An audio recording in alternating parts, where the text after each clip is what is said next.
سلام برعکس یوتیوب، سوال اقتصادی هستم. امروز یه پادکست میخوام بگیرم با میسم که بچهای گنگ یوتیوبه که فقط با دخترها چیز میکنه، دیل میکنه. ما بهش دروغ گفتم مثلا سهیلاست، یه فیشکتش کردم. کتفش چیه؟ کتفشش کردم دیگه. الان اومده و دیگه مجبور شده بگیره دیگه. بابا به قرآن اینو میگید واقعا بچه‌ها فکر می‌کنن مثلا من چه آدم. آقا من میدونی من دروغ نیست، اصلا من کانالم شوشه بود چوپان راسکو، اولش اسمش بود سوال خاصه چوپان راسکو. آره این ویدیو میخوام راجع به دو تا چیز صحبت بکنیم. یکی چون که ایشون درس مرس زیاد خونده و این حرفا و هیچ وقت هیچ کی سوال ازش نپرسیده، میخوام راجع به درس و اساس درس بخونم، چون من نظر دارم. خیلی کامنت گذاشته بودن که راجع به چی صحبت بکنیم مدرسه. بعد تو کانال پوریام یه دونه درست کردن خیلی باحال، اونم برید نگاه بکنین. اون باعث شد که من بخوام اینو درست بکنم، ولی مال پوریا پیروز ضبط کرده، دیروز داده بیرون، ما امروز ضبط میکنم، ولی مال من 40 روز دیگه میاد. واسه همین برین تو 40 روز گذشته پوریا، حالا شاید یه ما دیگه نمیدونم. ولی در صورت خب اول یکی از یه خورده از بگو از خودت، مثلا فکر کن هیچ کسی که دوتا میبینی تو هیچ چی نمیدونه ازت. و علاوه اینکه در این حال میخوام این یه خاطره بشه واسه خودت در آینده که نگاه بکنی، حرفای خودتو به خودت بزنی یه جا، چون هیچ وقت کسایی که تو این محیط هستن اینترویو نمیشن. من خب با هم حرف بزنیم، تو به من بگی چی تو رو قلقلک میده. دختر بازی میدونیم دوست داری، به غیر از اون دیگه چی دوست داری؟ چی میگی دختر؟ بابا اصلا به قیافه من میخوره این حرفا.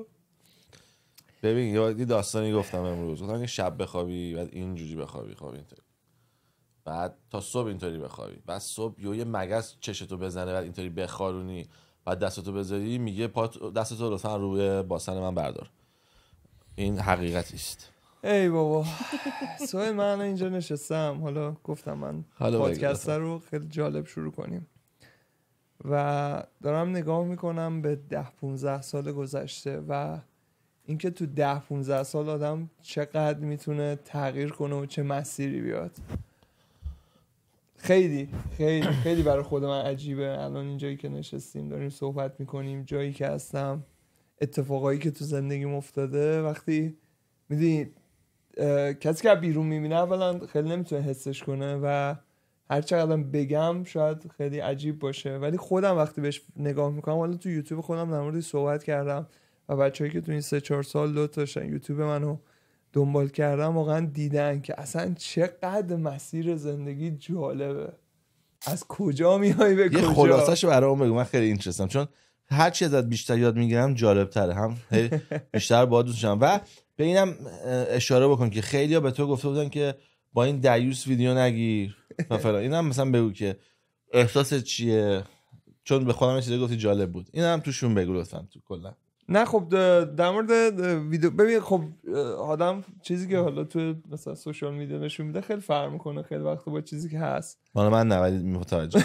نه من واقعا وقتی ویدیوهاتو دیدم گفتم نه مطمئنم که این آدم خیلی باحالیه و اصلا شخصیتش خیلی دوست داشتنیه. حالا شاید مثلا یه سری چیزا بگی که به طبع یه سری خوش نیاد، ولی مطمئن بودم که شخصیت خیلی باحالی داری و الان دیگه 100% مطمئن شدم. نمیگم بگو که پوریارم فوتبال چیکار کردم. پوریارم 5-4 زد، پارش کرد. دقیقه 88 فیفا بازی متوجه. اصلا فوتبال بلد نیست. دقیقه 88 گل چهارم بهم تنظیمات. چند دور تو باختی؟ من با آذربایجان شرقی بازی کردم، 2 ستاره بود تیم. اینایی هستی که میری تنظیماتو تغییر میدی، آره بازیکن‌ها رو قوی می‌کنی سمت خودت. اسمشو بازیکن چی میسم بچه‌ها گفتم الان قشنگ سوراخ البته خیلی خوب بازی کرد خودش، ولی اولش 2 تا گل خورد دیگه اون نتونست جبران کنه، مثلا گل طلایی باخت. آره دیگه، ولی از من نتونست. 2 بار ارمنستان رو برداشت PSG داشت بازی می‌کرد. آره ارمنستان نتونست دووم بیاره، بازیکنش تو وسط زمین بود، من تو شوت پنالتی بودم، بازیکن میرسید تو منو میگرفت. حالا کاری نداره، درصد با تیم مساوی باخت. آره نه خودش بازی ولی حالا کار آقا به خودت لطفا، من دیوونم نذار من زر بزنم، هر وقت من میگم سوی خفه شو بذار بهمون حرف بزنه. من میخوام حرف بزنم میره بالا 30-40 دقیقه. برو ما ویدیو 1 ساعت و 40 دقیقه داشتیم. خب اوکی. ببین من متولد 68 ام، یعنی الان 34 سالم میشه و حالا توی محله جنوبی تهران بودیم. البته بعدن خب یه مقدار اومدیم بالاتر، ولی خب بزرگ شده جنوب تهرانم. و حالا میدونید وقتی اونجا مثلا بزرگ میشی میگه خب چاره‌ای ندارم، باید مثلا یه کاری بکنم دیگه. خب من هر چی نگاه می‌کردم می‌دیدم کار خاصی ندارم بکنم. خانواده بعضشون متوسط بود یا متوسط رو به پایین دیگه، ولی خب خدا رو شکر پدر ما همیشه هوای ما رو داشت. ولی خب ببین پدر من مثلا ما خانواده‌مون ترکیم دیگه، اصلیتمون ترکه و خانواده‌های ترک پولم داشته باشن یا شاسه خانواده‌های ترک ببین پولم داشته باشن بعد پول تو جیبی نمیدن. بابا من مثلا چیزی به پول تو جیبی براش تعریف نشده بود. منم ترکم یعنی ببین جدی میگم، یعنی مثلا بابای من بهم گفتم دبیرستان که بودم، مثلا دبیرستان شاید 25 دقیقه 30 دقیقه راه بود، بهش گفتم خب پول بده با اتوبوس برم. میگفت نه دیگه 30 دقیقه راه دیگه، برو دیگه اتوبوس می‌خوای چیکار. یا مثلا بعضی اون موقع بلیت اتوبوس می‌گرفتیم، نمیدونم شما یادتونه بلیطایی بودش که می‌خریدی فکر کنم 1 تومن بود 10 تومن بود همین چیزی، مثلا یه مسیر رو میداد یه همچی عددهای یادمه 20 تا 13 تومن مثلا یادمه. یادته مثلا روش زده بود نمیدونم اتوبوس رانی تهران فلان با نارنجی نوشته بود. آره حالا تغییر میکنه هر سال تغییر میکنه. یه بار سوار شدم از ظفر تا پارک وی. جدی؟ آره. چه با من گفتم فاکت. ببین بابای من مثلا این مسیر رفت و برگشت یه دو بلیط بهم میداد میگفت یه طرفشو پیاده بیا، نمیدونم چرا. یه پیک مان دیگه این کدوم انرژی داری. بعد دیگه اون که هیچی، ولی خب من مجبورم درس بخونم دیگه، چاره‌ای نداشتم. گفتم بعد تو دیدی چون هیچ چیزی نداری یعنی نه هیچی نداری، تو نگاه کردی به این راه ورودی به زندگی بهتر درسه، واسه این فوکس کردی روی درس. ببین اون موقع سوشال میدیایی هم که نبود. من مثلا اولین باری که مثلا بالای شهر رو دیدم تقریبا میشد زمانایی که مثلا دانشگاه قبول شدم. اوه چه جالب. یعنی قبلش مثلا ببین خب تو توی محلی مثلا الان سوشال میدیا از طرف یه گوشه تهران هم باشه همه چی رو میبینه. فرانسه هم میتونی ببینی. آره اون موقع اصلا من نمیدونستم چیزی به نام بالای شهر یعنی چی. یعنی مثلا این همون چیزی که به پوریا میگفتم ببین بچه وقتی میگه من نمیدونم آرزو یعنی چی، نه اصلا نمیدونه، اصلا یارو اصلا ندیده اصلا. حالا خیلی اونو منم دیدم خیلی ناراحت شدم، ولی بعضی میگن که خب اون مثلا خاصه فلان، ولی من میفهمم خاصه، ولی میگم مثلا این باشه که مثلا یه آدما تو مثلا خارج پیدا کنی به اینکه تو خیابون بگیری با کتلت سیاهش کنی اوکی باشه. میگه خب خیابون اینجوری دیگه میزنن. میگی میفهمم شاید یه نفر فقط اینجوری باشه ولی خیلی هنو دارکه. آره این چی میگم چه جوری مثلا یه بچه، ولی از اونور میبینم خب آره دیگه این حقیقت مثلا یه کشوریه که مثلا صاحب خوب نداره هنوز یا صاحب تازه داره یاد میگیره خودش بچه جوری این بازی رو ران کنه. دقیقاً.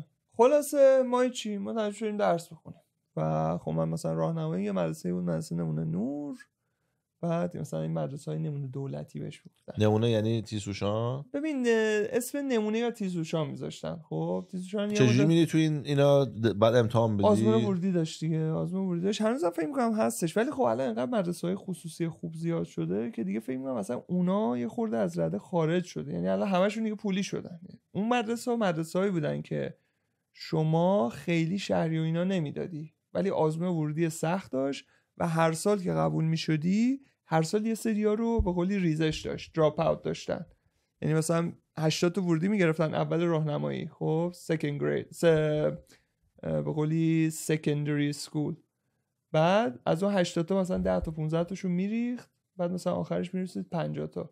بعد های اسکول هم همینطور بود. های اسکول هم دوباره یه مدرسه‌ای بود که دوباره ورودی داشت، بعد خیلی سخت بود. مثلا اگه هر کی 3 تا 4 تا کلاس داشت در روز، ما مثلا 5 تا 6 تا کلاس داشتیم، کلاسای حل تمرین داشتیم فلان داشتیم، خیلی چیزای عجیب غریبی بود. ما صبح میرفتیم تا 5 بعد از ظهر تو مدرسه بودیم. تا 5 ما 2 میرفتیم. آره یکی دو تا کلاس بیشتر داشت. ما میرفتیم هتل فارابی تو سر زعفرانیه.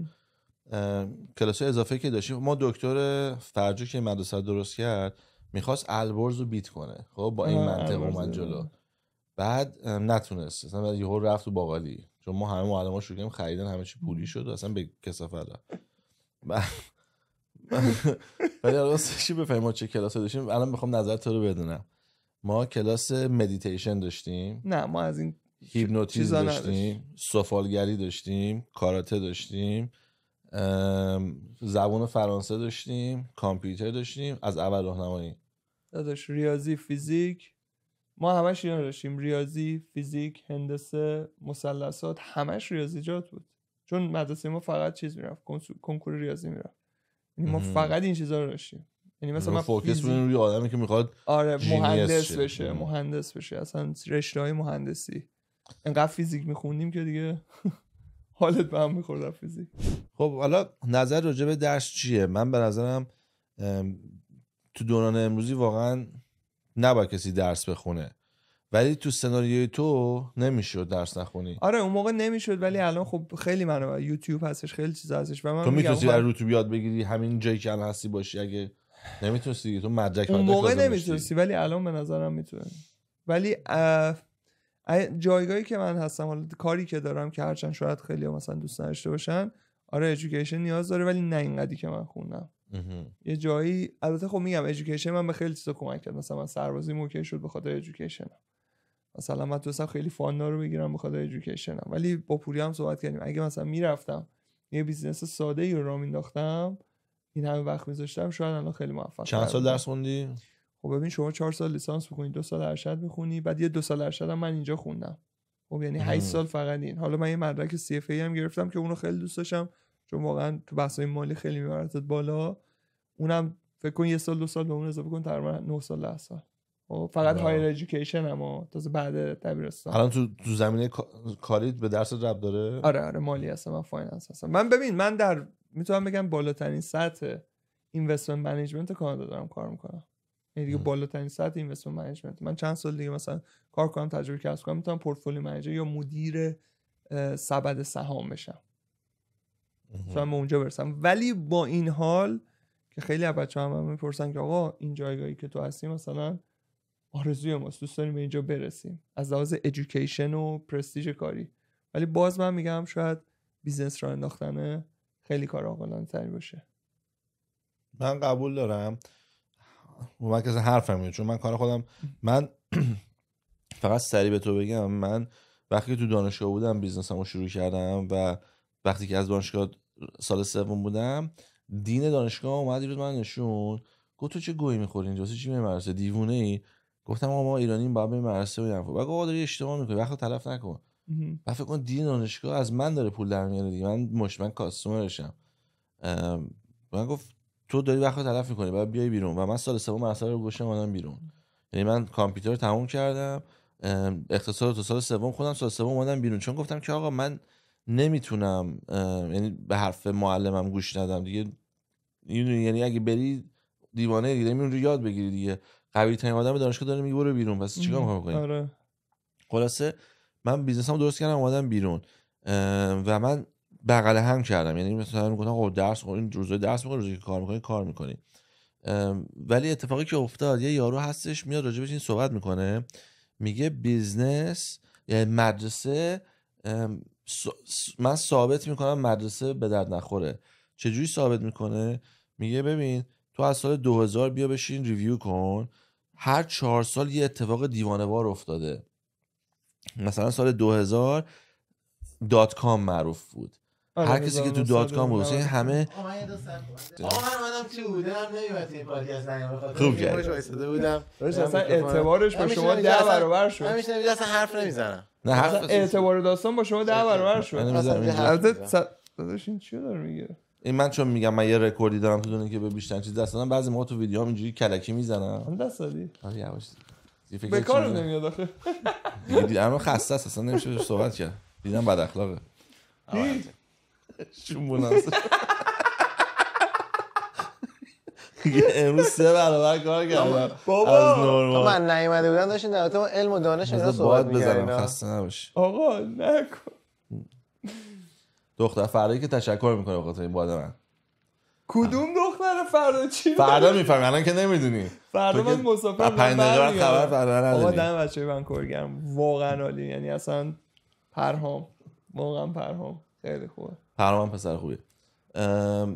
یه چیز حالا داشتم میگفتم، یه یارو میاد میگه آقا تو سال 2000 .com مود بود، از مثلا واسه همین تا 2000 می‌خواستی بری بفهمی که دومین چیه، سرور چیه اینا، تو بفهمی 4 سال برای مدرسه بس کیس سناریو دیگه.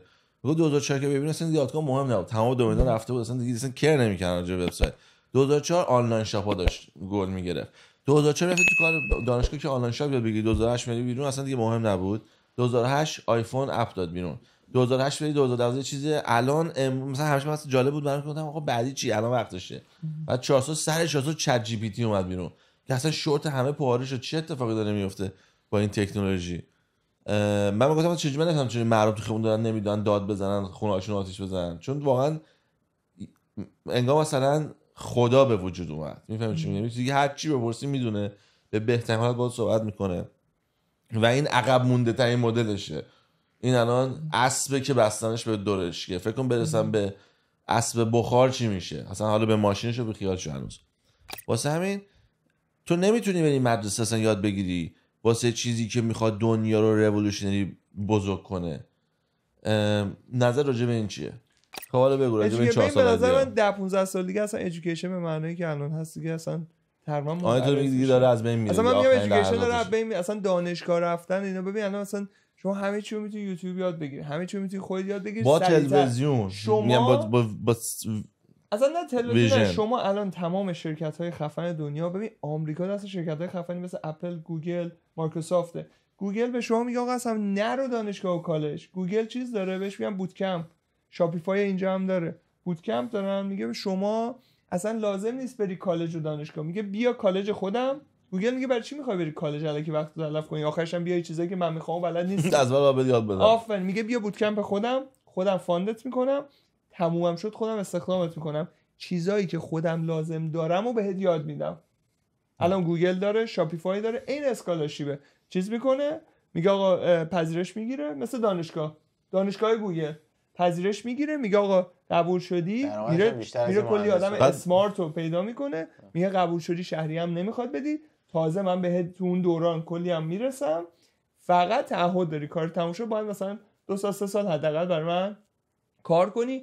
طرف چی دیگه بهتر از این میخواد؟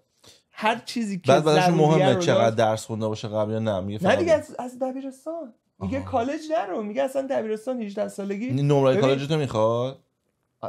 نه دیگه نمره دبیرستان تو بخش نمره دبیرستان تو میخواد دنبال آدمای باهوشه دیگه، دنبال آدمایی که گرید خوب دارن و باهوشن. باشو اینترویو میکنه.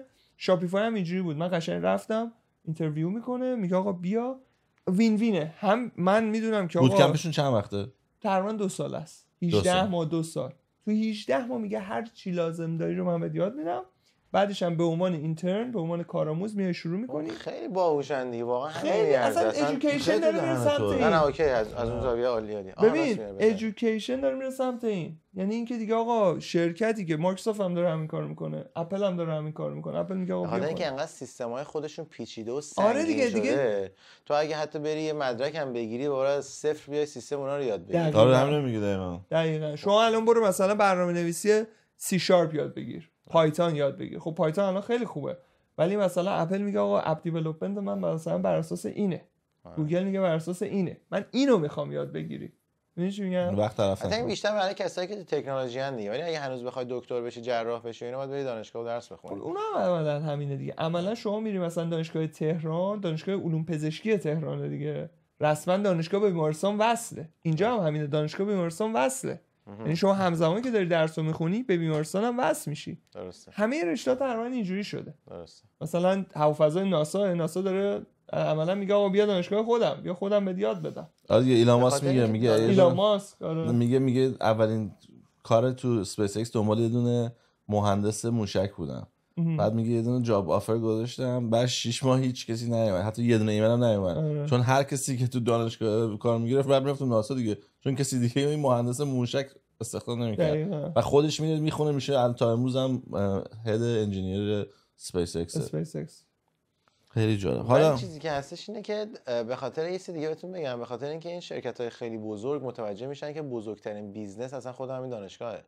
ببین الان مثلا اندرو تیت یهو از 3 میلیون دلار شد 300 میلیون دلار نت ورثش. چه جوری یه دانشگاه واسه خودش به وجود آورده، AI اسمش هست AI نتورک فکر کنم، اسمش هست AI نتورک فکر کنم. خب این وقتی که نه ببخشید AI World AI World. خب توی این وبسایتی که میری همه چیزایی که میخواد 12 تا کورس داره واسه اینکه چجوری بتونی پولدار بشی. این خودش دانشگاه وجود آورده. نتورکش از 3 میلیون رفت تا 300 میلیون دلار. تازه این همه گرفتنش و اینا 300 میلیون دلار، اگه نمیگرفتنش بگم بیلیون دلار میزد. درسته؟ و آخر سرش این شرکت‌ها میفهمن یکی از بزرگترین رونیوهاشون، حالا در کنار اینکه یه سری آدما دیگه پول نمیگیرن از آدما که میارن تو چیز شرکت. آره چرا پول نمیگیرن؟ پول یه جور دیگه میگیرن. درسته پس تو مستقیم پول نمیگیرن، ولی وقتی میگن 3 سال بعد بیای اینجا بعدش کار بکنی با این حقوق، اون خودش پول گرفتنه. من الان توی شرکت استارتاپ سرمایه‌گذاری کردم. ما یه اپلیکیشن ساختیم که الان حدود 40 نفر توش کار میکنن. البته خب یه سری از ایران آوردیم که مستقیمشون دعوتنامه دادیم از ایران اومدن توی اینجا، یه سری هم اینجا. خب اونایی که از ایران اومدن مثلا 50000 دلار میگرفتن، 40000 دلار میگرفتن تو ایران کار کنن. اینایی که اینجا استخدام کردیم 400000 دلار میگرفتن. عین همن، یعنی دو تا اسکیلزشون، مهارتشون عین همه. خب و اونایی که از ایران ما آوردیم اینجا به خاطر اینکه استارتاپ میتونه آدم هر چقدر بخواد بیاره.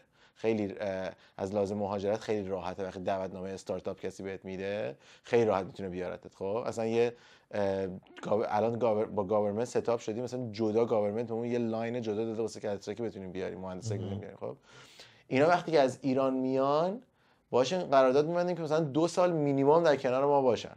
ولی تو همون 2 سال یا می‌بینی گوگل میاد مثلا به طرف آفر میده 400000 دلار در سال، طرف میاد آفر به ما نشون میده، ولی چون قرارداد داره و اگه ما کنسل کنیم ایمیگریشنش و کانادا بودنش کنسل میشه نمیتونه بره. خب ولی خب این همون استفاده‌ایه که اون شرکت‌های بزرگ میکنن. حالا شاید بگه میفهمم دقیقاً 20000 دلار بده واسه اینکه بیای این کورسو برداری، ولی وقتی که 2 سال ازت 100000 دلار بهت حقوق میده، وقتی حقوق 400000 دلاره، یعنی داره سال 300000 دلار ازت پول درس خوندن با ترنینگ بست تازه. دقیقاً. خب حالا شما برگرد به زندگی خودت. خیلی بحث اضافه چیز شد. آره من فقط می‌خواستم من درس خوندن این بود که برم دانشگاه جلب توجه دخترها رو بکنم. که بگی درسم خوبه؟ آره ولی جواب نداد. نه اصلا جواب نداد. روشش ایران رفتی دانشگاه. آره دیگه. دروغ میگه احتمالاً. نه چرا دروغ میگم؟ آخه چون دیدم چیکار کردی چند روزه. دبیرستان همه پسر بودیم. گفتم میرم دانشگاه دختر. تعریف کنم چی کردی؟ نگاه کن تو اون دروغ بابا چیو تعریف؟ بگو نه تعریف میکنم. نه تعریف.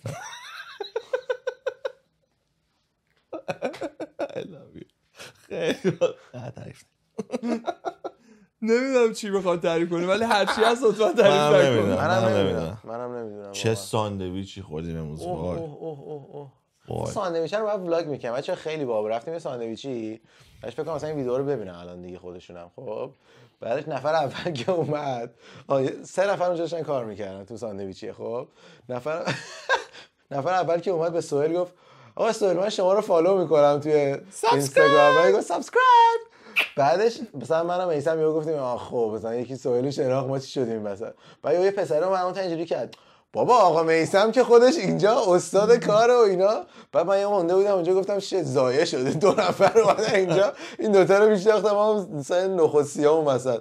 بعد یه آقا اومد گفت آقا پوریا هم من دنبال میکنم. اوکی الان ایمیل شد دوباره از اول صاف شدیم حالا بریم غذا رو بزنیم. خیلی لطفا کل روز من خراب میشد وگرنه اگه اینطوری نمیشد خودش. پولم ازمون نگرفتن. داداش نه ولی فکر کنم ساندویچ‌های خیلی جانانه‌ای برامون زدن. اسمشون چیه بگوتشون؟ ساندویچ هیدرا توی نورت ونکوور واقعا بهترین ساندویچیه که الان یعنی از ونکوور داری می‌بینی. هایدا نه هیدرا. گفتن اگر اسم منم بیاریم بگین سوال خسری ما رو دیدیمش اومدیم اینجا یه دونه نوشابه مجانی میدن.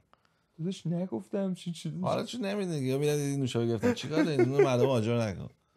کد سهیل 20 رو بزنید واسه 20% تخفیف. 20 هم چیزه ها یعنی آقا هیولا. نگید اینو بابا اذیت نکنید بچه‌ها رجا. نه یه نوشابه مجانی بده دیگه اگه در طرف ما رفتن دیگه نداره 20 تا پول ساندویچ. خودش من چیزی بگم من قرارم مثلا تو این پادکست بیام. خب من بیرون وایساده بودم از خودم داشتم مثلا کارم انجام میدادم ولی دلیل اینکه اومدم خداییش خیلی ناراحتم. چرا؟ واقعا ناراحتم میثم داره میره. واقعا من تو این چند روزه یه کانکشن اصلا بیدار میشم میثم زنگ میزنم چیکار میکنیم یا مثلا من اینجام یا مثلا بیا بریم یه حرکتی بزنیم. یعنی واقعا این آدم خیلی آدم دوست داشتنیه انصافا. سهیل هم که خب همینطور. یعنی امروز که ما صبح امروز شنبه است. شنبه معمولا روزای تعطیله که حالا چه میدونم ریلکسی و حالا به کارهای خودت میرسی چون کل هفته کار کردی. از صبح با هم دیگه ما تو طول روز همینجوری داشتیم کار انجام میدادیم، از صبح با هم بودیم، یعنی چند تا ویدیو با هم دیگه گرفتیم. من نمیدونم، من همینجور داشتیم ویدیو میگرفتیم امروز مثلا توی لحظه کلا صبح با هم تازه کلیو نگرفتیم، اتفاقای خیلی باحال هنوز به وسط راه رسیدیم. تعریفم نمیتونم من بکنم، بهم گفتن سهیل دستش بسته بود، فقط تنها کسی که میتونست حرف بزنه من بودم. همینجوری نشسته بود داشت من تکست میداد. آقا ولی جدی میگم حالا این مسیری که من اومدم با یه آدمای باحالی که مثلا با شما در ارتباط باشم، مثلا من یادم خیلی از بچه محله ما مثلا یا میرفتن، حالا خیلیشون بچهای باحالی بودن، خیلی هم بچهای باحالی، ولی خب تو محله ما مثلا یارو میرفت معتاد میشد، طرف رفت فلان میشد، خیلی میدونی محیط جوری بود که جای رشد نبود دیگه و بچه‌ها خیلی به بیراهی میرفتن و خود منم خدا رو شکر میکنم واقعا روزی 100,000 مرتبه که شاید درس خوندن خیلی مفید نبوده، اینم بگم، من میگم حالا آی درس خوندن فلان، ولی درس خوندن جایگزین یه سری چیزای بدتر بود. من ممکن بود مثلا خیلی از مثلا رفقایی که ممکن بود حالا به مسیر داغونی برن، حداقل این بود که من میگفتم آقا این که بنده خدا داره به فنا میره، خب حداقل بذار من درس بخونم، شاید یه چیزی تهش شد. اونم صحبت کردیم، واقعا برای من درس خوندن همین بود. درس خوندن مهمه اینجا و همیشه هم بهم میگفتن آره درس وقت مثلا تو درس خوندن که میگم راهنمایی، ببین یه چیزی بگم، ادویکیشن فقط درس خوندن دانشگاه نبود. دقیقاً یک اینکه خیلی کمک میکنه که من میگم الان اگه مثلا من اینجا نشستم شاید ذهنم داره به یه سری چیزا فکر میکنه و کار میکنه، من میگم درس تو دانشگاه نخون، درس تو اتاق از یوتیوب یاد بگیر. آره ولی درس خب باهوشانه بخون، این درس نخون. یه سمت بگم درس خوندن یه فایده بسیار بزرگ داشت که منو در معرض آدم‌های بسیار باهوشی قرار داد. آره اوکی شاید ذهن بیزنسی نشن ولی اسمارت بودن. ولی خیلی اشتباه داریم میکنیم. ما به خاطر این اسمشو گذاشتیم درس خوندن فکر میکنیم که درس، یعنی ما الان در رابطه با اینکه درس نخونی صحبت نمیکنیم. اگه ببینی ما میگیم چیزی رو که میخوای و بخون. ببین یعنی اون ما میگیم وارد اون سیستم دانشگاهیه، به نظر من اشتباهه. چرا؟ چون به 10 تا چیزو یاد میدن که مثلا 3 تاش به کارت میاد. بعد چیز بدتر شد. من اضافه کنم. دیگه بگو شما. نه حالا الان مثلا رفتی داری درس میخونی، میخوای بشی چه میدونم مهندس فلان، بعد تو پروسس میفهمی که با این حال نمیکنی، دور زدن نداری بعضی موقع با یه چیز دیگه، مثلا نمیتونی از مهندس برق بری بشید مثلا 30% قبول میکنن، مثلا 30% قبول میکنن. آره بعد این دور زدن خیلی سخته. ولی تو خونه اگه مثلا داری میخونی بعد مثلا از 6 ماه بگی اینو من نمیخوام گرافیک دیزاینر بشم، میخوام آرکیتکت بشم، همونو فردا میتونی سویچ کنی کورسش بگیری خیلی ریلکس. خب این مسئله که هستش اینه که خیلی از شرکت‌ها واسه اینکه بخوام بهت کار بدن، مخصوصا ایران اینطوریه فکر کنم، اینجا اینطوری نیست خودش. اینجا نیست فکر کنم ایران دیگه نباشه. من جزء حرف خودم رو تصحیح کنم. من وقتی میگم درس خوندن منظورم اینه که کورکورانه درس خوندن. دقیقاً. من میگم یادگیری. یادگیری. دقیقاً. من میرفتیم دبیرستان. آره من هیچی بعد از کلاسام میرفتم کلاس زبان. خدا شاید 40 دقیقه تو راه بودم برسم کلاس زبان. خب که بعد مدتم بابام گفت دیگه پول نمیده، مجبور شدم خودم بخونم. ولی من مثلا دبیرستان اینجوری بودم که آقا اوکی من این کلاس زبانی که تو دبیرستان میذارن چرت و پرته، من باید برم خودم زبان یاد بگیرم. نمیدونم چرا ولی شوق داشتم که زبان یاد بگیرم، چون احساس می‌کردم میتونم خیلی کتابا رو بخونم. یعنی نمیدونم چرا زبان دنیا، زبان آخرت. اون موقع می‌دونستم دوست دارم یاد بگیرم. خب دانشگاه مثلا دوست داشتم یه چیزا رو یاد بگیرم، ولی یه جایی احساس می‌کردم تو دانشگاه کورکورانه. اون روزا گفتم خب اوکی میگن این درس‌ها رو بخون، حتما این درس‌ها رو بخون. ولی حس کردی تو مسیر راه که یه ذره داری یه چیزی رو میخونی واسه اینکه باید بخونی که اون مدرک رو بگیری، ولی آره دیگه به دردت فقط داشتم میخوندم. آره. ولی زبانه رو از روی کنجکاوی، من میگم یادگیری مهمه. یعنی یاد بگی آقا میخواد زبان باشه، میخواد ادیت ویدیو باشه، میخواد طراحی وبسایت باشه، ذهن کنجکاو داشتن و اینکه همش بدونی که باید یاد بگیری. موافقی که آدم‌ها باید خودشون عاقل‌ام بکنن؟ یعنی مثلا بخون راجع به اینکه آقا زمین از کجا اومده، چند سال عمر داره، خورشید چی میشه. اطلاعات عمومی هم خیلی مهمه. خیلی وقتا چرا ظرف گردنش دراز اصل دراز نیست؟ من همیشه صحبت استیو جابز یادم میاد. استیو جابز توی اون سخنرانی خیلی معروفش که الان تو یوتیوب استنفورد میگه stay foolish stay hungry و یه چیز در میگه من یه کلاس طراحی و گرافیک میرفتم اینو همیشه میگم که میگفتش من اصلا نمیدونستم این کجا به دردم میخوره ولی انقدر علاقه به یادگیریش داشتم انقدر جالب بود که میگفت همون کلاس برای دخترها رفتم اولین پونتش آره میگفت مثلا گفت دخترها توش بودن من بودم اون 19 تا دختر بعد همین باعث شده بود که بعدها کلا اینو گرفت از اون مسیر گرافیکی بابا دارم صحبت قشنگ میکنم بذار یارو یه سلام زده میگه اینجا یه پوینتی بود گفته بود فقط پوینتش دختربازی برام نمیادته تو گوش نمیدادی یه جا دیگه بوده بذار میکروفون داستان درست تعریف کن ببین جدی میگه چند سال بعد همون باعث شد که اولین سیستم گرافیکی دنیا رو فانت قشنگ با فانت قشنگ که میشه او اس مک او اس و مثلا میگه اگه این کارو میکردم همه با اون فانت که دیدی با چین ولی میگه اگر اون کارو نمیکردم احتمالاً میشد یه شبیه سیستم مایکروسافت میکردم. ببین من اینو میگم زبانه دقیقاً زبان برای من همین شد. زبان انقدر درهای بزرگی من باز کرد که باورتون نمیشه. من بچه‌ها گفتم تو یوتیوب هم توضیح دادم مثلا من وقتی استخدام شدم توی یه جایی مثلا به عنوان تحقیق توسعه استخدام شدم و اینا یه کنفرانسی داشتن که مهمون خارجی میومد. اون روز همه رفتن به من گفتن چون تو سربازی میمونی تو آفیس. بعد یکی از همکارا اومد دیر اومده بود. من گفت تو چرا اینجا نشستی؟ گفتم والا همه رفتن کنفرانس ما رو به چیزش رو حساب نکردن. گفت غلط کردم پاشو بریم. تو هم با ماشین منو برد اون کنفرانسه. بعد من فکر کنم یه ماه بود استخدام شدم. تو اون کنفرانس مهمون خارجی اومد و من شروع کردم با این مهمون خارجی‌ها انگلیسی صحبت کردن. خب انگلیسی بلد بودم. بعد دفعه این مدیر اونجا گفت what the fuck مثلا چرا انگلیسی بلده؟ من گفتم ببین بخوای من میتونم کمک کنم یه چیزی. آقا این تو ذهن همه اینا موند. خب بعدا یه بار دیگه کنفرانسی بود بعد سر همین کنفرانس من یه کنفرانس دیگه فرستادم تو همون تهران و منم اینجوری نشسته بودم مثلا ردیف دوم همینجوری مثلا بچه خوب همون آدمای خفن از وزارت اقتصاد بود من همینجوری نشسته بودم. بعد یکی از این مهمون خارجی‌ها از این مجری که داشت چیز می‌کرد یه سوالی پرسید. خب یه سوالی پرسید گفت آقا مثلا این بازارتون چجوریه بازار بورستون؟ بعد اونم نمیدونست جواب و منم همینجوری نشسته بودم تو حال خودم. یه دفعه اونم برای اینکه چیز نگه دیدی یه دفعه پاس میدم به یکی دیگه گفت ما اتفاقا میسم رو داریم از اداره فلان الان جوابتو میده. بعد من اینجوری بودم دهن سرویس چرا میندازی رو من شدم ماستم میخورم. خب آقا این سوال پرسید من شروع کردم از شانس من اون سوالو بلد بودم. خب شروع کردم به انگلیسی عین بلبل برای یارو خارجیه توضیح دادن. رئیس سازمان بورس و معاونشون ته نشسته بودن همینجوری داشتن نگاه میکردن پراشون ریخت. 2 هفته بعد منو خواستن دفتر رئیس سازمان بورس. خدا شاهده 2 هفته بعد گفتن که آقا رئیس سازمان بورس هم جدید بود چند ماه بود. گفتن آقا معاون میخواد یه جایی تشکیل بده به نام جذب سرمایه‌گذاری خارجی و دنبال یه کسی که هم بازار رو بلد باشه هم بتونه با خارجی‌ها صحبت کنه و یه نفر میخواد به عنوان کارشناس مخصوص خودش.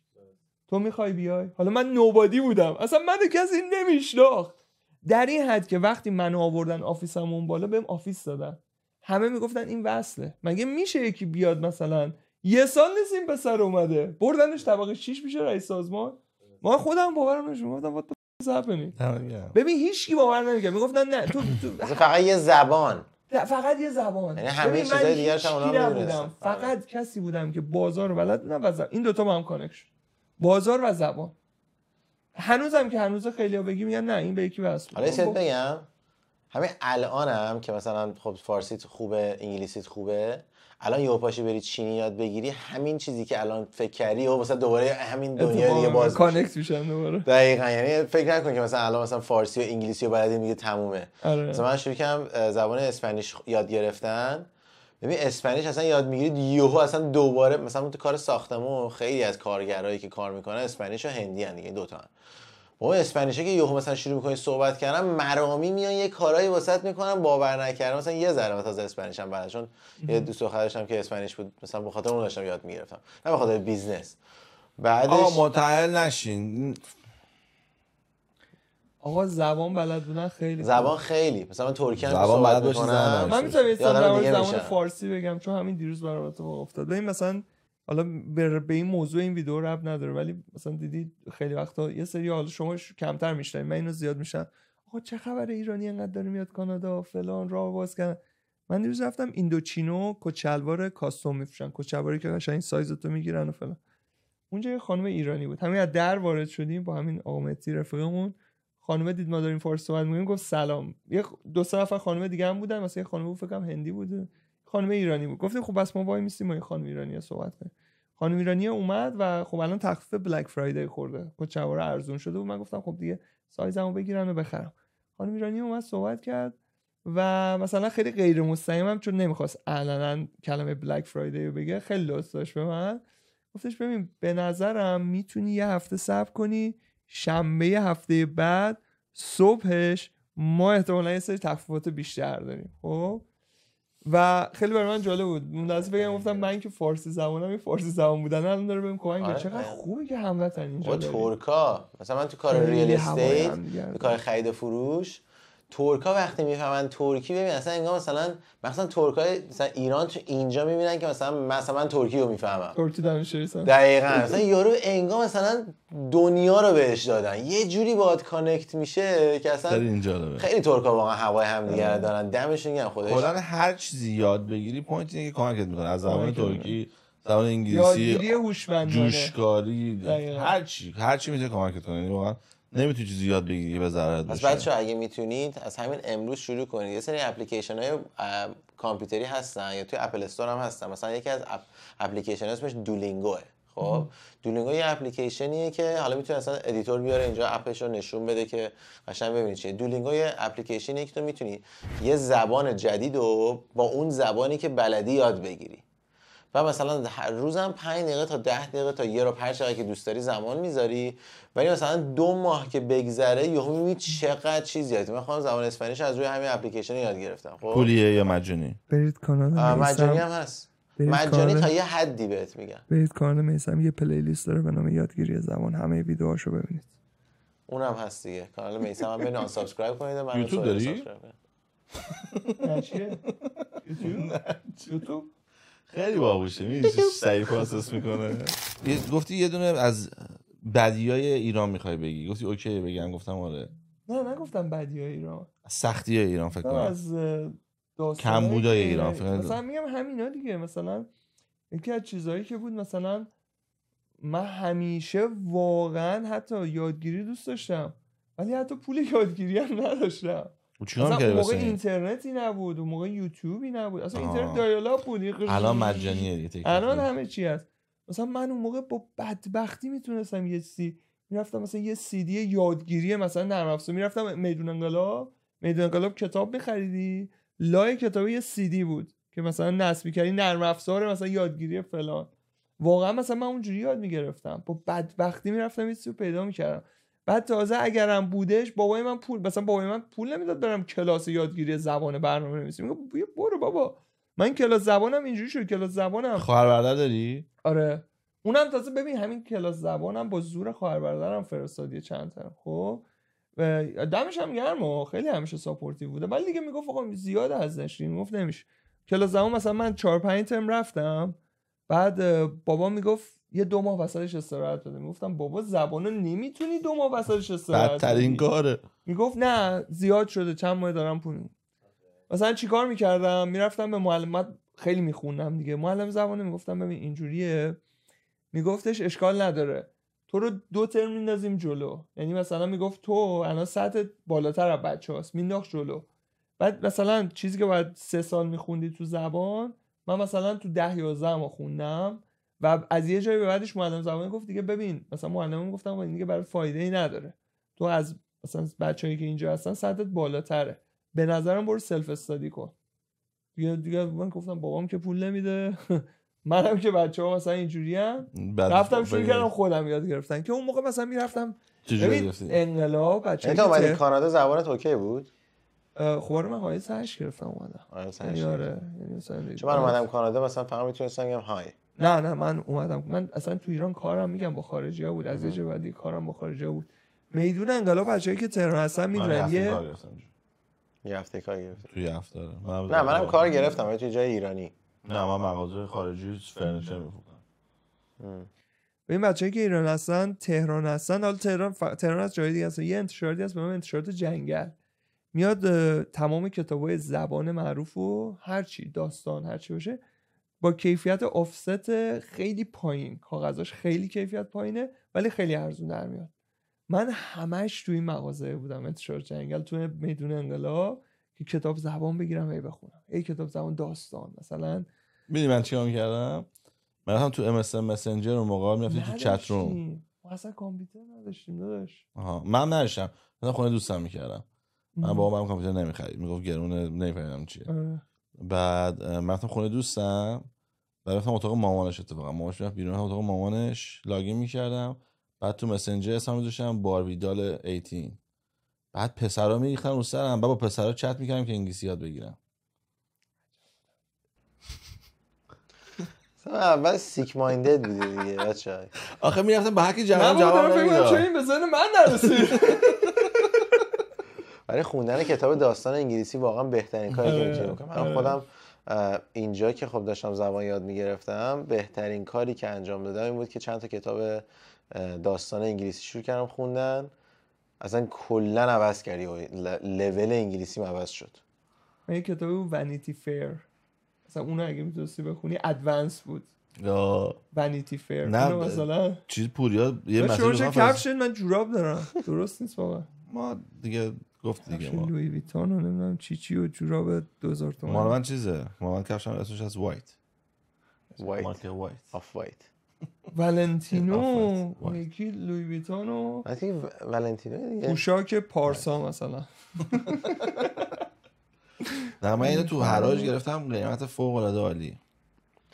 من امروز داشتم نگاه میکردم واقعا کفش چیزی که من حالا نمیخوام ولش کنم تو این ویدیو بگم. پولش آدم بیدار میکنه. نه کفش خیلی دوست دارم من واقعا خودش. ولی داشتم نگاه میکردم خودش مثلا این حدود 30-40 هزار دلار کفش فقط دارم. مثلا اشتباه واقعا. نه خوب کفشی که تکرار بکنی میمونن. آره مثلا دقیقاً مثلا این کفش 3 ساله دارم مثلا 9 میمونه.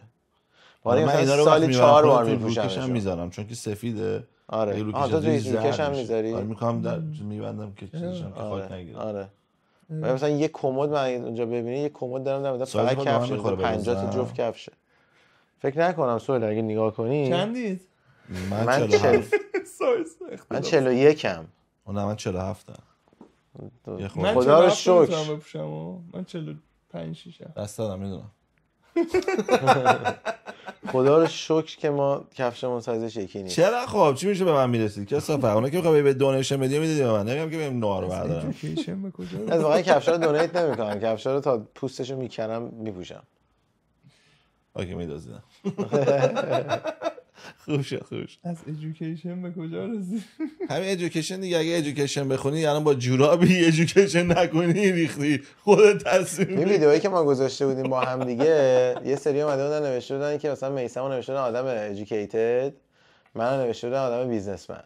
من نوشته بودن که تو این پادکست خیلی راحت میتونید تفاوت یه آدم ادویکیتد و یه آدم بیزنسمن رو ببینید چون من داشتم همه چیز از ساید بیزنس نگاه می‌کردم.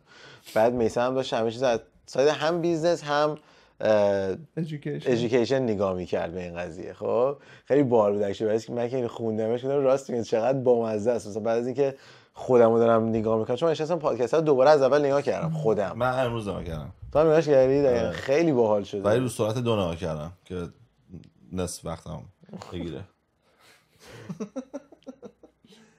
ببین حتی ادویکیشن یه جایی ذهنتو محدود میکنه چون همش باید تو چارچوب دانشگاه، تو چارچوب قوانین، تو چارچوب اون کتاب درسی، تو چارچوب اون امتحان همش یاد میگیری تو چارچوب باشی و این به نظرم یه جایی. ولی من بهترین زمانامو واقعا توی جوونی، حالا جوونی هم مثلا زیر 18 سال تو مدرسه بوده، بخاطر اینکه هم از لحاظ سوشالی خیلی قویت میکنه، یاد میده چجوری دوست داشته باشی، یعنی دوست پیدا بکنی، چجوری رابطت باشه با دوستات، ورزش تو آپکیپ میکنه چون همش باید یه اکتیویتی انجام بدی و بهترین خاطرات هم واقعا دوران مدرسه هم بوده. من میدونی کجا از ادویکیشن خیلی ناامید شدم؟ من مثلا خوب فکر کردم آدمی که ادویکیتد باشه، من تو کنکور ناراحت شدم. آدمی که ادویکیتد باشه قدر آدم ادویکیتد رو میدونه. مثلا من خیلی جمع میرفتم مثلا یه سری پسرا بودن واقعا خرف بودن ببخشید ولی یارو واقعا مثلا ببین مثلا توی جنگ بودن پسری میگفت آقا من دما شده و منفی 300 درجه مثلا اسکل دما تهش منفی 273 درجه است، اصلا منفی 300 درجه نداریم، میدونی در این حد خنده دار. یا مثلا توی جمعی بودم مثلا ببین حالا کسی چی بگم مثلا همین راجع به دما که گفتی، یه دکتر داشت دیروز حرف میزد میگفت سرما وجود نداره، میگفت سرما doesn't exist، فقط گرما وجود داره یا کمبود وجود گرما. خیلی خفن بود، میگفت سرما وجود نداره. درسته. آره میگم با پراکور که گفته بود عدم گرمایی که میشه سرما. خیلی جالب بود برام، گفتم چقدر جالب. آره که میشه منفی 273 اون میشه صفر مطلق. آره. حالا من توی جمعی بودم خیلی جالب بود، سری خرف بودن، یه جمعی بودیم دوستان دور همی بود. واقعا میگم چند بار این اتفاق برام افتاد و اینجوری بودم که ببین education یه دختری بود دکتر، خودش آدم ادوکیتدی بود و توی جمع مثلا اومد و مثلا من بودم یکی از دوستان بود واقعا uneducated بود both academically and socially، یعنی واقعا آدم ببخشید خرفتی بود ولی یه BMW داشت. یعنی کل کرکتر اینو می‌خواستی خلاصه کنی یه BMW. آقا این کیه؟ یه BMW داشت. اسمش علیرضا نبود؟ نه علیرضا. ما یه آدمش اسمش علیرضا بود، بعد اصلا اسمش بود علیرضا BMW. اصلا نه حرف زدن بلد بود، واقعا حرف زد نمیتونست اصلا درست فارسی صحبت کنه. خب تو این نمیخوام بکنم ولی خب رفیقم هم نبود، یه کی بود که آقا این دختره مثلا تو جمع بودیم و صحبت میکردیم تا یه جایی مثلا خیلی کپتیویتد شده بود، مثلا با من صحبت میکنه. آره من گفتم خب این درس خونده است، منم درس خوندم، مخشو میزنم بعد حالم میکنه، منم همین کبیر بودم فلان. دیگه زد دو درس این پسره اومد بعد یه لحظه نمیدونم چی شد، یه لحظه این دختره فهمید که این بیمه داره، تموم شد. گودبای میسم. اصلا اینجوری شدم با من دوست دارم اینجا زر میزنم. ببین بعد مثلا کلی چارمینگ بودم، مثلا میدونی آدم نرد اینا هم نبودم. چه حرفی زد. کلی سعی کردم چارمینگ باشم، کلی سعی کردم مثلا دختر رو جذبش کنم، کلی سعی کردم بهش چیز کنم. درسته. اون فقط با تا اون لحظه هیچ توجهی هم به اون نمیکرد. حتی جالب به من اینجوری کرد پسر چقدر اسکله، به اون میگفت. یه دفعه نمیدونم کی بهش گفت یا یه جوری شد فهمید اون پسر BMW داره. بعد تموم شد. ببین بابا تو الان داشتی گفتی اسکله. بعد دیگه تموم شد، رفت رو پای اون نشست، اون شب وایس کرد. واو. بعد به خاطر اونه که الان روزی 2 تا دختر تنبیه می‌کنی؟ چی؟ الان به خاطر اونه که روزی 2 تا 3 تا دختر رو تنبیه می‌کنی؟ بابا دارم میپرسم. ببین دختری نبود که بگی she was nuts و نمیدونم رفت مثلا با یه بعد با دختره آدم ادوکیتدی بود که تو فکر نمی‌کنی اون این کارو بکنه؟ اگه مثلا مامانم میکرد اوکی بود، ولی میفهمم. یا آدم دختری آدم لول داری بود که ادوکیتد بود، درست حسابی بود. بعد برای من بعد خیلی قشنگ صحبت می‌کرد خودش. بعد درم بابا این پسر حتی صحبت کردن بلد. تو ایران میری این لحظه‌ای بود که تو ایران میری کلا ادوکیتد میشی تا آخرش که گفتی آقا من دیگه ناراحت شدم درس کنم. گفتی آقا من رسیدم الان من معنی میده که اینی که برام میری کلا ادوکیتد میشی که آخرش بری پول در بیاری دیگه. که باز بری BMW رو بخری. یه دیگه کل مسیر رفته بود دیگه، آخر همونجا بود آردی. یه بار تو یوتیوب اینو گفتم، بچه گفتن این داری بهونه میکنی، تو می‌خواستی مسیر رو عوض کنی، این بهونه شده اگر ولی خب برای من این خیلی سخت. اگه میشه یه دونه بریک بگیریم برگردیم. بریک بگیریم برمیگردیم برای عکس. خب ادامه بده لطفا. ببخشید صرفا همین دیگه. ما فهمید که دیگه این درس خوندن به درد علم بهتر است یا ثروت دیگه. خب بعد از اون چیکار کردی؟ اولین موو چی بود بعد از اینکه اینو فهمیدی؟ یعنی فردا اومدی گفتی اوکی میخوام کار کنم، از کشور برم بیرون. چی شد کشور زدی بیرون؟ از کشور زدم بیرون که خیلی چیزا بود دیگه. واقعا دنبال این بودم که فرصت جدید پیدا کنم. واقعا احساس می‌کردم اینجا اصلا یه سری چیزا، یه سری کارهایی که من میتونم، یه سری توانایی که دارم شاید به درد نخوره. واقعا به درد نمیخوره. و به یه جایی رسیدم که دیدم پیشرفت دیگه از اینجا به بعد با روش‌های عادی نمیشه. باید یه سری کارا بکنی که من نمیتونستم، یه سری من بلد نبودم. یعنی میتونستم و نمیخواستم. و صرفاً کانکشن و سویت تاک و اینا نبود. صرفاً این بود که شخصیت خودتو بری زیر سوال و خودتو خورد کنی. و دیگه نمیتونستم واقعا. از ایران زدی بیرون؟ ایران زدم بیرون. آره. اول جمعه کانادا یه ذره آره ببین اگر میخوای خیلی خلاصه میتونم بگم. ببین من اقامت دائم کانادا رو گرفتم که از تو ایران خیلی سخت‌تره دیگه. باید با اکسپرس انتری امتیازات برسه، باید دنبال آدمای خیلی کاملن دیگه، مثلا اینکه سن زیر 30 سال باشه، مدرک فوق لیسانس داشته باشی که اینجا مدرک فوق لیسانس به درد من خورد. اینم بگم مثلا من اگه مدرک فوق لیسانس داشتم نمیتونستم بیام کانادا، جزء امتیازا بود. بعد سن زیر 30 سال باشه، باید زبان خیلی بالا داشته باشی و اینکه 3 سال سابقه کار داشته باشی. من همون سربازیه که اون توی اون ویدیو گفتم حساب شد واسه کارت، چون سربازی نرفتم و رفتم به جاش کار کردم، همون باعث شد که سنم خیلی نره بالا با ارشد گرفتن و 3 سال سابقه کار. میدونی اگه 2 سال اون وسط سربازی میرفتم 31 بودی، 31 بازم نمیتونستم بیام کانادا. یعنی همه چیز باید درست، همه چی انگار مثل به بچه‌ها گفتم همه چی مثل تیکه‌های پازل میشینه دور هم. یه دفعه من گفتن آقا اکسپرس انتری کانادا خیلی سخته فلان، که سنم اوکیه، ارشدم اوکیه، 3 سال سابقه کارم اوکیه، یه مدرک زبان میخواد. رفتم سری مدرک زبان رو گرفتم. لحظه‌ای که اینو فهمیدم 1 سال بعدش کانادا بودم. خیلی عالی. چرا؟ نه اینکه شانس داشتم، بخاطر اینکه همه این تیکه‌های پازل قبلا بدون اینکه خودم بدونم کنارم چیده شده بود. خیلی جالبه این موضوع که اینجا شد. بعد اینجا که اومدی اولین کار چی بود؟ کار درآمدی؟ نه آره کلا 2 ماه اول مهمترین کارا چی بود؟ کدوما رو ریکامند می‌کنی کسی که تازه میاد انجام بده؟ من تا جایی که شد سعی کردم کانکشن بگیرم، یعنی همون اول برم کانکشن بگیرم با کانادایی یا با ایرانی‌ها. تا جایی که کجا مثلا تو خیابون، تو پارک؟ من ببین مثلا جلسه گذاشته بودم بانک مرکزی کانادا، موزه بانک مرکزی کانادا در مورد سیاست‌های جدید بانک مرکزی کانادا. مثلا رفتم شرکت کردم، برای عموم بود، رفتم اونجا نشستم، مثلا هیچی هم نمی‌فهمیدم. بعد اونجا با 2 نفر کانکت شدم. رفتم جلسه یه چیزی داشتیم CFA Chartered Financial Analyst، بعد تو هر شهری CFA سوسایتی داره، آدمایی که مربوط به فایننس هم میان اونجا، مثلا بعضی ما درینک میخورن ما هم، بعضی مثلا جلسه است میان برای عموم آزاده. هیچ کدوم از بچه‌ها اصلا نمیرفتن. من یه سری رفتم دیدم به یه جایی بود لب داشتیم، لب کامپیوتر. اون خانم گفتم این CFA اینا چیه؟ گفت دوست داری اتفاقا یه جلسه دارن، من دنبال این بودم برم، کسی پایه نیست بریم. گفتم من میام. رفتیم اون جلسه، اونجا با 2 نفر کانکت شدم. یکشون میدونی کیه؟ رئیس الانم. منو اونجا دید و تموم شد. 2 سال بعد من یه پوزیشنی اپلای کردم، یه دفعه مثلا اینترویو گرفتم، بهم گفتن آقا اینترویوت با این و اینه.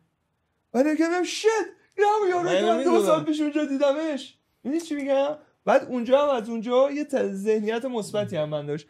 ببین باز میشه همون تلاش کردنه، باز میشه همون پیگیری کردنه، باز میشه همون اینکه بری و خودت رو همه جا باز میشه همون کاری که تو گفتی که رفتی آمار اون رنگا رو درآوردی. خیلی این کارش قوی بود. من از اون چیزای فوت کوزه‌گری بود که من مثلا تعریف خیلی حال کردم. پیگیر بودن، خودت رو در معرض قرار بدی، در معرض آدمای موفق، در معرض آدمایی که بشناسن. دقیقاً خودت تو همیشه موقعیت گذاشتن مثلا بهترین کاری که میتونی بکنی، یعنی بهترین کاره. هم لحاظ ذهنی پیشرفت میکنی، هم کانکشن قوی میزنی، هم یا موقعیتایی برات پیش میاد که هیچ راه دیگه نره، یعنی هیچ جای دیگه همچین موقعیت برات پیش نمیاد. یعنی یا یه کسی یه ایده‌ای میکنه توی سرت، یا دوباره یه اپورتونیتی کاری برات به وجود میاد. مثلا الان این همه کار میکنیم توی کارهای ساختمونیمون، الان مثلا یه بیزنس جدید امروز دوباره خورده به بارمون که مثلا یه نفر اومده میگه آقا مثلا من میتونم واسه این پروداکت رو از ایران وارد بکنم اینجا، قیمتش مثلا 1/10 اینجا. چه پروداکتی؟ حالا نمیخوام اینجا بگم که چیز بشه. آره خب 1/10 قیمت اینجا. اولا اینکه واسه پروژه‌های خود ما ساختمانی، ما خودش کلی پول سیو میکنه. مثلا می‌خواستم واسه یه ساختمون برم $1,000,000 پول اون قضیه رو بدم، الان مثلا واسه من جمع میشه دقیقاً 150-200 هزار دلار با کاربندی که میخواد انجام بده. من یه چیزم میخوام بگم و دیگه اگر بخواد دور من میخوام بگم بزرگترین اشتباه هم تفکریم چی بوده؟ بزرگترین اشتباه این قشنگه. نه من و خیلی از کسایی که درس میخونن، چون درس که میخونی این حس رو میده که تو خیلی چیزا بلدی، در حالی که کاملا اشتباهه، هیچی بلد نیستی.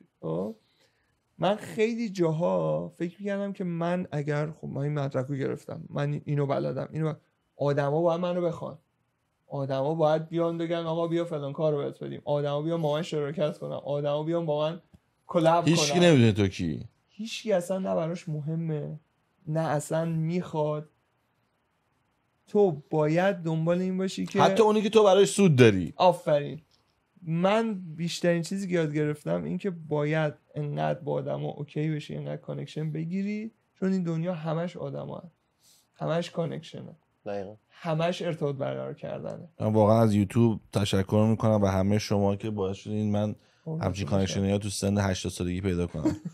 نه خدایی واقعا دیر شده واسه ولی دیگه اوکی. نه راضیم. امروز هم به شموناس ایشون دست دادم، هم به شما تو دست میدم. اصلا نمیدونید چه کثافت کاری این باشه دوربین. بنی هم دست دادم. این خیلی منو تو زندگی عقب انداخت. یه جایی هم جلو انداخت، یه جایی خیلی جا عقب انداخت. چون فکر کردم مثلا اینجوری هم آدمو باید ببینم، هیچ بخی نیستم. من باید برم سراغ آدما. این خیلی درست میگی. توی شارک تنک هم داشت به یارو میگفت مثلا اینستاگرام هم 70,000 تا چیز دارم، فالوور دارم.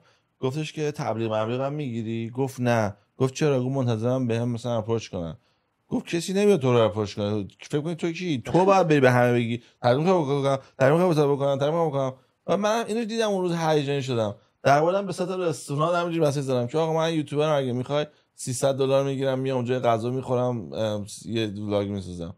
بعد از ستاشون دوتاشون اصلا سینم نکردن. یعنی معلومه مثلا یه دستشون دست اینستاگرامش دست مثلا با آوازی مثلا بلد نیست مسیج داره. سومیه پسر ترک بود که اینجا یه دونه مغازه دیدم کاو ترکی اینا زده. اون مسیج که آقا پاشو بیا اینجا، من نمیدونم اگه بتونم چقدر بهت بدم، ولی غذا اینا بیا اینجا فقط حال کنیم اینا. من یه دنبالش نرفتم چون رفتم یه مسافرت عقب افتاد، ولی دیدم مثلا نکن یه ترای کردن تموم شد. حالا فرض کردم جوابم میده. آره من اوکی. من تمام چیزایی که برای بچه‌ها میدونم، من یه شرکتی هست به نام گرین ورکس که مثلا من بهشون پیام دادم، گفتم ببین من برای خونم چمنزن میخوام، اگر بشه مثلا من کانتنت میسازم، اگر بشه من با تخفیف چمنزن بدید. خب واقعا نیاز دارم، خونه خریدم نیاز دارم. گفتن ما برای چمنزن رایگان میفرستیم و منم چمنزنش رو تو ویدیو، چون واقعا هم شرکت خوبیه، کاسکو بدی همیشه گرین ورکس میاره. بعد خودشون چیز کردن، گفتن خب چمنزن گرفتی تریمر نمیخوای؟ گفتم چرا تریمر هم میخوام. من سوالم یه بار رفتیم یه رستوران به ما یه تدیگ مجانی داد. بعد از غذامون رو نیاورد. آها راست میگی، غذامون خراب کرد تدیگ. حالمون نداد. آقا الان یه جوری شده این شرکت تقریبا هر محصولی که برای خونه نیازه رو به من مثلا میفرسته. و خیلی همین کمپانی گرین ورک، همین کمپانی. یه بار دیگه مثلا یه شرکت دیگه ای سوال سرجا ایمیل میزنه سوال الان تونتونی همسایه‌ها دارم شمن میدم اون نمیخوام. گوشتش هم مارکش گرین ورکه، گوشت میزنه، ماهی میزنه، مرغ میزنه، لیوان میزنه. من چیزی ندارم، من همیشه با بچه صادقم، میگم آقا اینجوریه، اینو شرکت فرستاده و من درستم.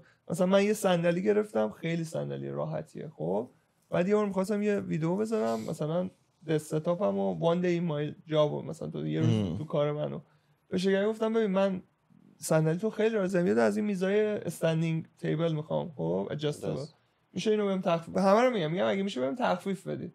اونا گفتم ما برای رایگان میفرست. گفتم دمتون گرم. به بچه‌ها هم گفتم اینو رایگان برام فرستاد. به به اینجوری شده. خلاصه پسورد ایمیلمو میدم به راستی من یه بارم خودش رفته بودم مونتریال، یه پسر بهم مسیج گفته داشت من اینجا آجیل فروشی دارم، اگه میشه لطفا به من آدرس هتل تو بده، میخوام واسات کلی آجیل و اینا بفرستم. دمش گرم. یه بارم رفتیم با هم دیگه تورنتو، یه پسر بهمون زنگ زد گفتش که من میخوام ازتون بیام عکس بگیرم لطفا اگه میشه. اومد از ما عکسای خفنی هم گرفت، اونا رو همه رو مجانی بهمون داد. خیلی همشون خارجی بودن، یعنی همه شرکت‌ها خارجی بودن.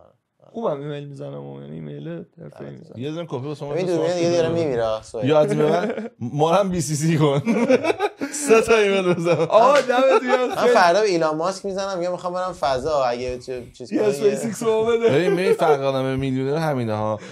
بازم که گفت ایلان ماسک، من گفتم تسلا، من باز ماشین میخوام، موشک میخواد حرومزاده. من چمنزن میخوام. نگاه کن فرق آدم‌ها رو ذهن. من چمنزن، ایشون تسلا، ایشون موشک میخوام برم فضا رو ببینم، اسپیس رو ببینم. آقا دمتون گرم، خیلی حال دادید. ببخشید اگه من چرت و پرت گفتم، دوستان که خیلی حرفای خوبی زدن، من اگه چرت و پرت گفتم ببخشید، وقت شما رو گرفتیم. آقا دمتون گرم. فقط جون مادرتون مرسی کامنت میذارین. اگه کامنت میذاری وقتی کامنت قشنگتون تموم شد یه دونه شربری گریت تانکس چیز ساده انگلیسی بنویسین، وحشتناک ما رو کمک میکنه و نمیندازه، چون یوتیوب همه ویو ها رو میندازه، اصلا ما رو شلاق نمیزنه شانس آوردیم.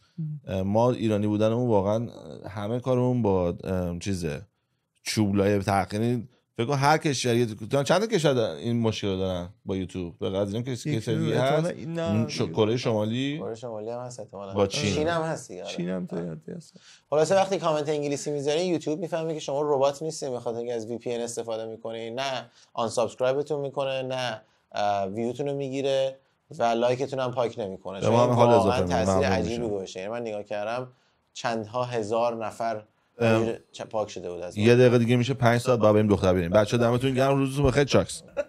چه دختری نمیاریم که فقط حرفشو بزنیم. فرشته راجع به خرافات می‌خوایم صحبت کنیم. احمق ترین آدمی هستی که من دیدم. میگم به نظر تو چند نفر ننتو کردن؟ Fuck you. هیچ ربطی نداره حرفت. یه دقیقه سکوت کن. تو حرف نمیتونی بزنی. مادر تو سگ نر بکنه. منم همینو دارم میگم.